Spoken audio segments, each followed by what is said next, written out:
വചനവീഥിയിലൂടെ father ജെ.ബി. Puthur. വിശുദ്ധ മത്തായി രചിച്ച യേശുവിന്റെ സുവിശേഷം അധ്യായം 12 33 മുതൽ 37 വരെയുള്ള വാക്യങ്ങൾ. ഒന്നുകിൽ വൃക്ഷം നല്ലത്, ഫലവും നല്ലത്, അല്ലെങ്കിൽ വൃക്ഷം ചീത്ത, ഫലവും ചീത്ത. എന്തെന്നാൽ ഫലത്തിൽ നിന്നാണ് വൃക്ഷത്തെ മനസ്സിലാക്കുന്നത്. അണലി സന്തതികളെ, ദുഷ്ടരായിരിക്കെ നല്ല കാര്യങ്ങൾ പറയാൻ നിങ്ങൾക്ക് എങ്ങനെ കഴിയും? ഹൃദയത്തിന്റെ നിറവിൽ നിന്നാണല്ലോ അധരം സംസാരിക്കുന്നത്. നല്ല മനുഷ്യൻ നന്മയുടെ ഭണ്ഡാരത്തിൽ നിന്ന് നന്മ പുറപ്പെടുവിക്കുന്നു. ദുഷ്ടനാകട്ടെ തിന്മയുടെ ഭണ്ഡാരത്തിൽ നിന്ന് തിന്മ പുറപ്പെടുവിക്കുന്നു. ഞാൻ നിങ്ങളോട് പറയുന്നു, മനുഷ്യർ പറയുന്ന ഓരോ വ്യർത്ഥവാക്കിനും വിധി ദിവസത്തിൽ കണക്ക് കൊടുക്കേണ്ടി വരും. നിന്റെ വാക്കുകളാൽ നീ നീതീകരിക്കപ്പെടും, നിന്റെ വാക്കുകളാൽ നീ കുറ്റം വിധിക്കപ്പെടുകയും ചെയ്യും. ജീവിതവും ജീവിത വ്യാപാരങ്ങളും ക്രിസ്തു ദർശനത്തിൽ. യേശുവിന്റെ മനുഷ്യനെ സംബന്ധിച്ചുള്ള അടിസ്ഥാനപരമായ ദർശനങ്ങളിൽ ഒന്ന് വെളിപ്പെടുത്തുകയാണ് ഇന്നത്തെ സുവിശേഷത്തിലൂടെ എന്ന് വേണം കരുതാൻ.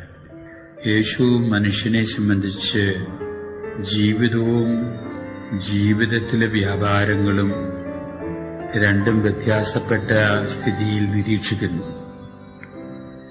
ജീവിതവും ജീവിത വ്യാപാരങ്ങളും ഒന്നിച്ച് ഓരോ ദിശയിലേക്ക് നീങ്ങുക എന്നുള്ളതാണ് മനുഷ്യനെ സംബന്ധിച്ചുള്ള യേശുവിന്റെ ദർശനത്തിന്റെ അടിസ്ഥാന പ്രമാണം.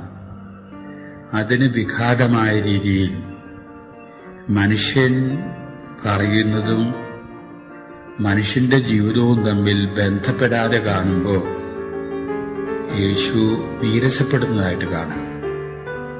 ഈ നീരസമാണ് ഇന്നത്തെ സുവിശേഷത്തിന്റെ മുഖ്യപ്രമേയം. ജീവിതം എന്നുകൊണ്ട് യേശു ഉദ്ദേശിക്കുന്നത് ബോധ്യങ്ങളുടെ അടിസ്ഥാനത്തിലുള്ള ഒരു ജീവിതശൈലി. ബോധ്യങ്ങള് അടിയുറച്ച് ഉത്തമ ബോധ്യങ്ങൾക്കനുസരിച്ച് ജീവിക്കാൻ ഇടവരുന്ന ജീവിത വ്യാപാരങ്ങൾ നിയന്ത്രിതമാകുന്ന ഒരു മനുഷ്യൻ.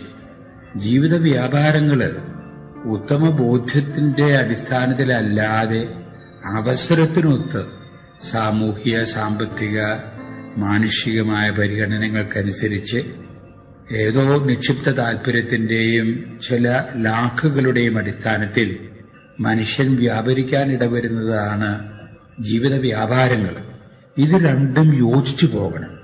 ഈ യോജിച്ചു പോകാത്തിടത്തോളം കാലം ആ മനുഷ്യനെ വിശ്വസിക്കാൻ സാധിക്കാത്ത ഒരു സ്ഥിതിയിലേക്ക് അവനെ തന്നെ വെക്കുകയാണ് എന്നുള്ളതാണ് യേശുവിന്റെ കാഴ്ചപ്പാട്. വിശ്വസിക്കാവുന്ന മനുഷ്യരെ, ഉത്തമ ബോധ്യങ്ങൾക്കനുസരിച്ച് ജീവിക്കുന്ന മനുഷ്യരെ നമുക്ക് വിശ്വസിക്കാം. അവരെയാണ് യേശു നല്ല മനുഷ്യർ എന്ന് പറയുന്നത്. മറ്റുള്ളവരെ ആ കൂട്ടത്തിൽ പെടില്ല. അവരെ സൂക്ഷിക്കണമെന്നാണ് യേശുവിന്റെ ദർശനം. ഇത് വ്യക്തമാക്കാൻ വേണ്ടിയാണ് യേശു അന്യോപദേശ രൂപേണ മരത്തിന്റെ കഥ നമ്മുടെ മുമ്പിൽ അവതരിപ്പിക്കുന്നത്. ഫലത്തിൽ നിന്ന് വൃക്ഷത്തെ അറിയാം.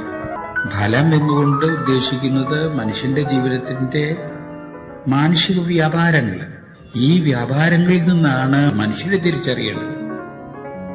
നല്ല ഫലം നല്ല വൃക്ഷത്തെ തിരിച്ചറിയുന്നു, മോശഫലം മോശവൃക്ഷം.